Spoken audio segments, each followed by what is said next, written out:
Jadi kan untuk leluhur-leluhur kita, apakah bisa mewarisi sesuatu untuk anak-anak cucunya? Kalau untuk segi harta benda itu sudah jelas ya, hartanya sudah jelas pasti akan turun kepada anak-anaknya. Tetapi sifatnya harta benda itu sementara, pasti akan hilang, pasti akan habis. Itu. Nah yang jadi pertanyaan, apakah bisa keilmuan leluhur yang dulu leluhur kita pernah belajar tentang keilmuan, terus leluhur kita meninggal, ilmunya bisa tidak diwarisi oleh anak cucunya. Jadi kita gambarkan supaya kita lebih paham ya. Gambarkan ini. Jadi kan yang namanya ilmu, ilmu itu kan sifat, bukan dat. Ya. Jadi sifat itu kan sesuatu yang menempel. Contoh, ini leluhur kita dengan tirakatnya, dengan kuasanya, dengan dialognya, mempunyai suatu keilmuan. Sehingga leluhur kita tersifati oleh sifat ilmu. Jadi nempel. Hingga tidak benda, sifat ilmu ini menyambung kepada sifat ilmu Allah.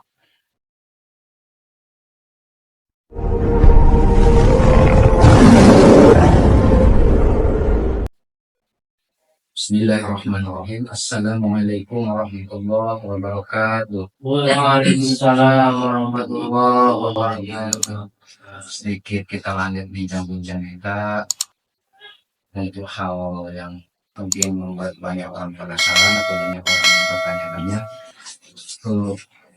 Yang sering kita bicarakan awal-awalnya kan gini, ada orang-orang tertentu yang mendapat amanah dan mendapat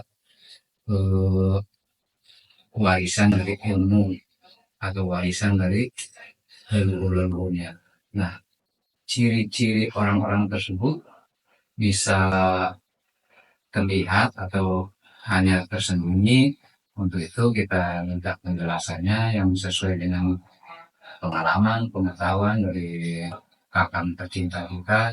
Mudah-mudahan ini bisa menjadi edukasi buat masyarakat banyak dan bisa membuat kita ini lebih paham bahwa leluhur kita ini sebenarnya meninggalkan warisan yang sangat indah, sangat luar biasa yang harus kita gali sesuai dengan potensi yang ada dalam diri kita. Untuk itu, agar kita bisa sedikit memahami tata caranya, mungkin ciri-cirinya apakah ada dalam diri kita, itu mungkin dalam penjelasan ini sedikit banyaknya bisa dirasakan oleh orang-orang tertentu, oleh orang-orang yang banyak.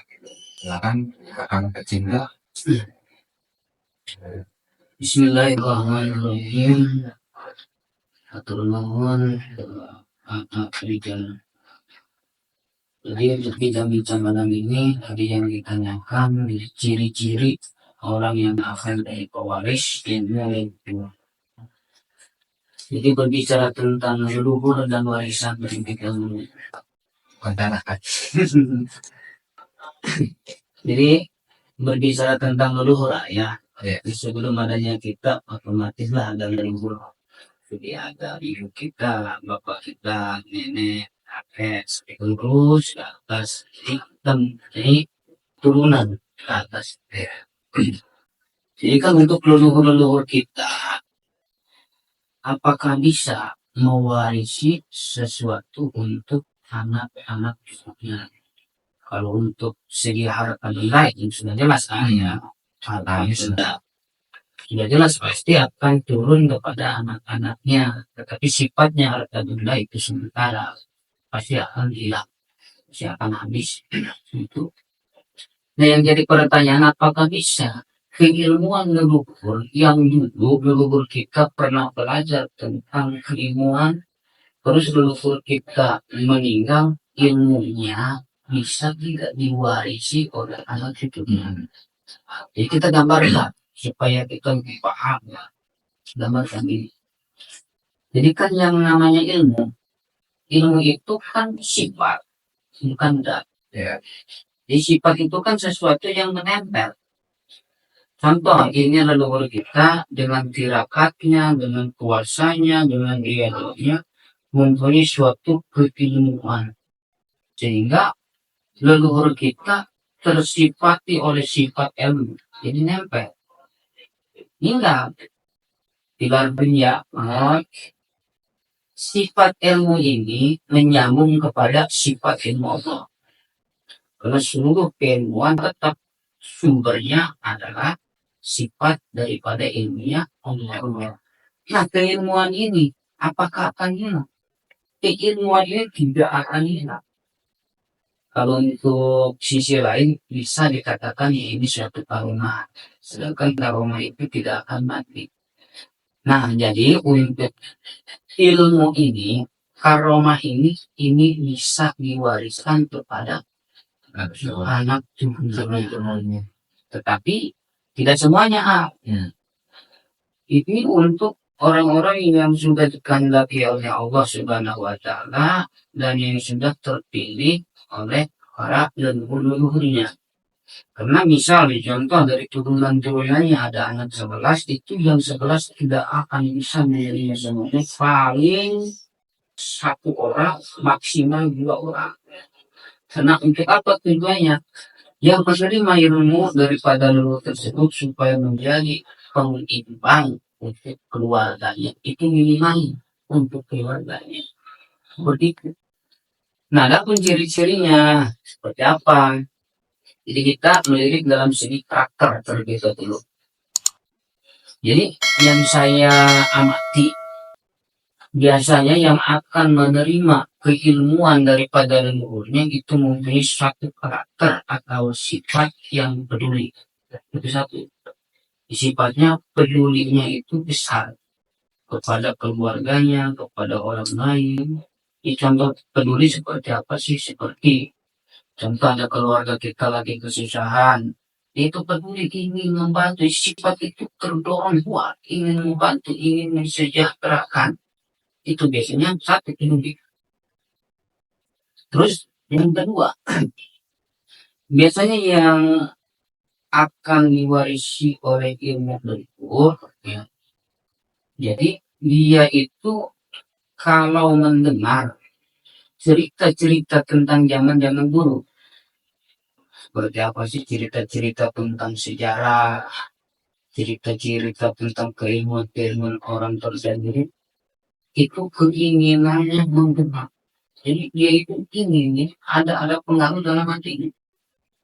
Itu ciri nomor kedua, di keinginannya. Terus yang ketiga,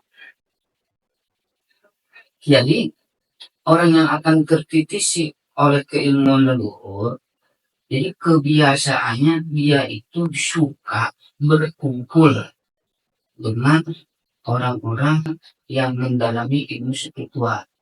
Contoh, seperti dia ziarah ke makam-makam keramatnya itu sudah menjadi hobinya. Atau ke tempat-tempat yang dianggap sakral. Itu hobi, jadi suka berpetualang. Orangnya suka berpetualang. Yang enggak berapa? 3. 3 apa? 3. Terus yang keempat, orang yang akan tertitisi oleh keilmuan leluhur, jadi dia itu cinta kepada tanah air. Jadi contohnya gini, kalau cinta kepada tanah air, jadi apabila ada contoh ada lagu-lagu kebangsaan seperti Indonesia Raya dan yang lain-lain, itu ada getaran dalam kondisi mereka mulu. Jadi dia itu cinta kepada tanah air. Gitu. Terus yang selanjutnya, jadi sifat ulas asih, sifat ingin memberi, sifat ingin membantu kepada keluarga, kepada sesama, dia itu ada suatu dorongan ingin ke situ. Walaupun dalam bukti nyatanya dia itu belum bisa. Ya mungkin karena terjepit oleh ekonomi, tetapi keinginannya dia itu ingin membantu. Terus yang selanjutnya, biasanya karakternya ingin membangun. Bukan bodoh kan. Jadi membangun itu seperti ingin membangun dalam segi kemanusiaannya, supaya kemanusiaan dirinya dan keluarganya dan yang lainnya supaya bangkit, atau membangun tentang segi keekonomian, misalkan keekonomian dalam satu kampungnya. Kita suka berpikir bagaimana keekonomian dalam masyarakat saya supaya keekonomiannya itu meningkat. Bisa ada pikiran-pikiran kepada hal-hal yang masalah gitu. Terus yang selanjutnya, dia itu berani mengorbankan dirinya untuk kesejahteraan umat. Biasanya hal seperti itu yang dia akan korbankan jiwa dan fisiknya, bahkan kepada harta-hartanya dia berani untuk mengorbankan untuk tujuan masyarakat. Jadi seperti itu ciri-cirinya. Terus yang selanjutnya banyak sebenarnya. Yang selanjutnya hatinya mudah tersentuh. Sudah tersentuh.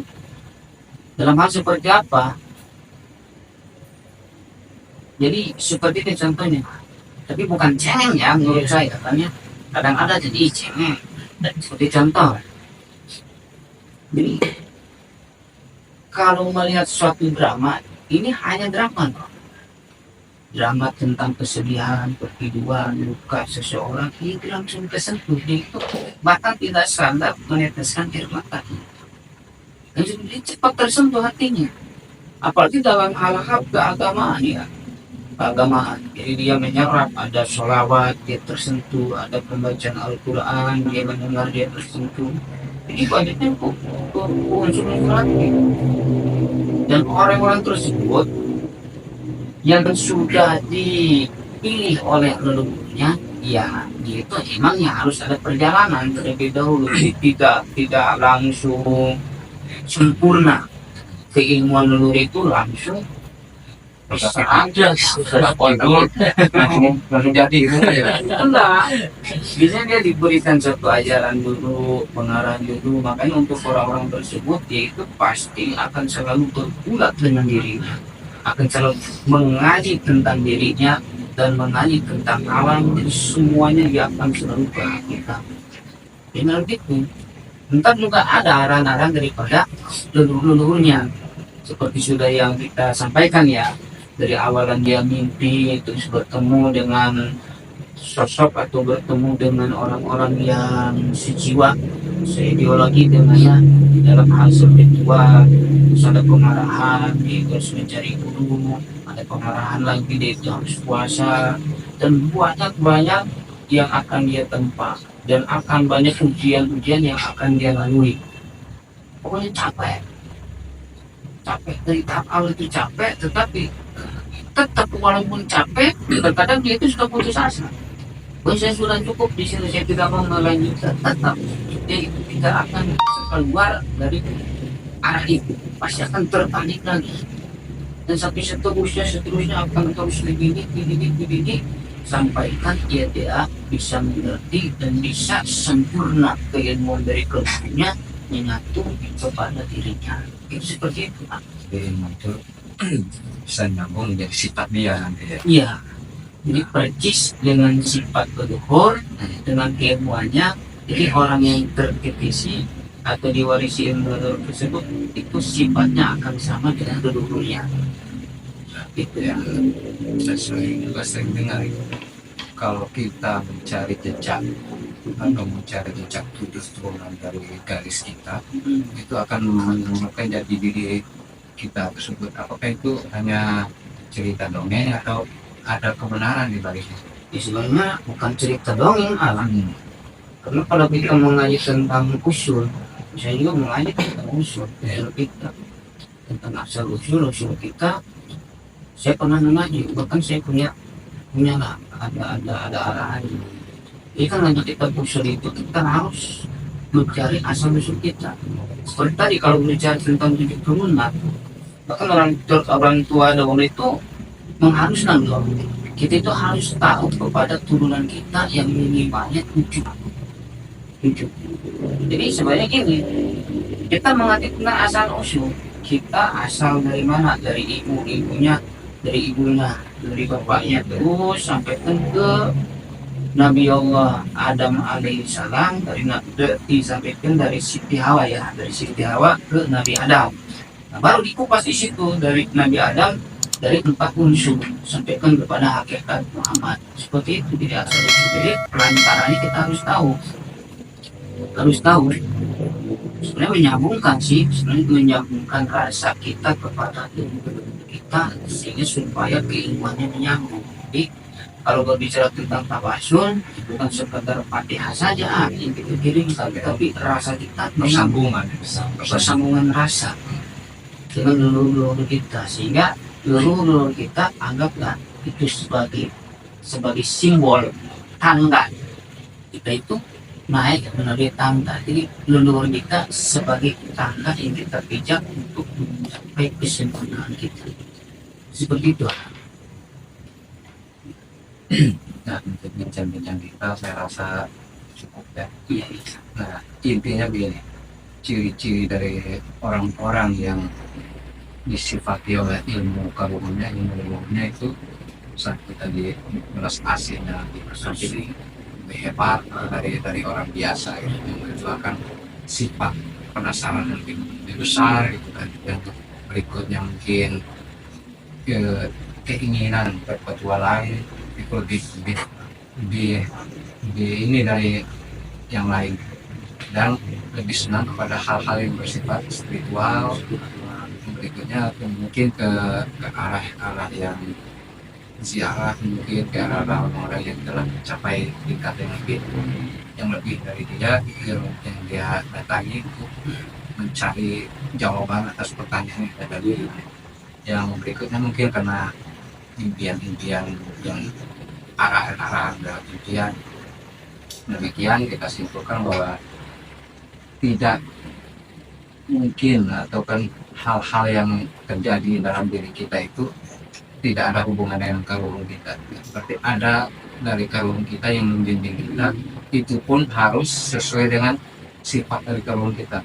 Walaupun kita punya saudara banyak, tetapi kan tidak semua yang mendapatkan itu.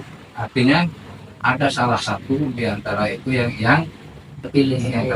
Nah, itu kita harap hal ini bisa menjadi pembelajaran, juga semangat dan spirit kita untuk melatih diri kita mengkaji lagi lewat spiritual budaya kaum kita, dan mudah-mudahan ini bermanfaat dan menjadi edukasi bagi kita semua. Ya, wassalamualaikum warahmatullahi wabarakatuh.